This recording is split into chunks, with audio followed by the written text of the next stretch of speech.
What's the timeline for a typical private equity investment?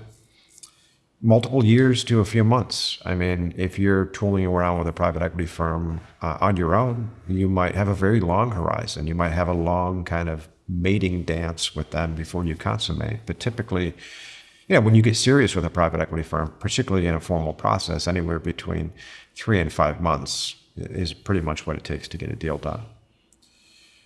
What should I do if a private equity firm reaches out to me? Now, this is a question I get every single day because our clients always have private equity firms reaching out to them directly. And of course, I'm going to answer this like I would answer any one of my clients, which is like, hey, just forward the email. You can reply to it. If you want the private equity firm to know that you've hired an advisor, you can reply to the email and say, Potomac's my advisor, here's your contact information. That's one way to handle it. The other way to handle it is you can ignore it. Right? You're not compelled to answer anyone. And number 3, you can just forward the email to us and we'll be in contact with them in the appropriate time period. That's how I would deal with clients. For those of you out there who are not a client and don't have an advisor and say, what should I do if a private equity firm reaches out to me? That's kind of your decision. If you want to meet with private equity and kind of understand their world and how they operate, I don't see a problem in meeting with them. If you're actually considering a transaction, I would probably advise you to get yourself an advisor. Don't meet with the private equity firms and wait until you get your plan put together. When I talk about this in the private equity masterclass, which you want to be at the driver's seat, you don't want to take a passive approach to this. So instead of fielding inbounds from private equity firms, you should determine what it is you want to do with your business, when you want to exit, how you're going to create value, what sort of firm you want to partner with, and then go out and hunt for the appropriate parties. And I use the example, it's like you don't often answer the call from telemarketers selling all sorts of nonsense, like a vacuum or a pool cover or whatever, and say, oh yeah, I'm looking for a vacuum, I'll buy it. No, you find out what vacuum you want. You read reviews, you talk to people, and you go out and buy it. Now, I know selling your business isn't the same thing as buying a vacuum, but you get the point. What kind of diligence can I expect from a private equity firm? Significant. Private equity firms are, in every industry now. And there's a lot of them that are entering new industries every single day. And when a private equity firm that's entering a new industry tends to do a lot more diligence than private equity firms that are currently operating in an industry, because the new entrant not only needs to make sure that the asset it's buying is what the seller said it is, but they also have to learn about the industry and how that particular asset fits in the industry and what sort of acquisition opportunities exist and so on and so forth.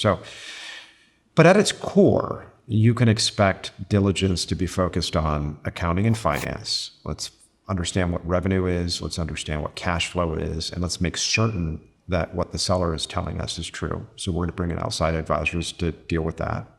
There's legal due diligence, right?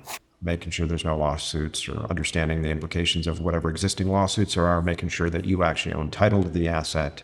There's operational due diligence. How is the business organized? How is it structured? How does it operate? What's the org chart look like?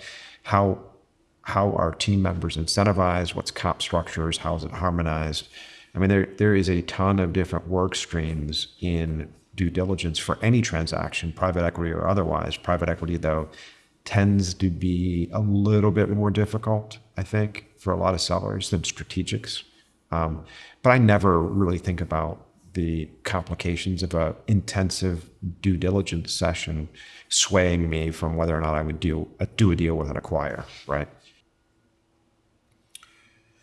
Will private equity firms put my business in excessive debt? Typically not. We already talked a little bit about debt, so I won't go back into that. But I think that's often an unwarranted concern, although it's not entirely unwarranted. It should be considered, but I don't think it should be a concern.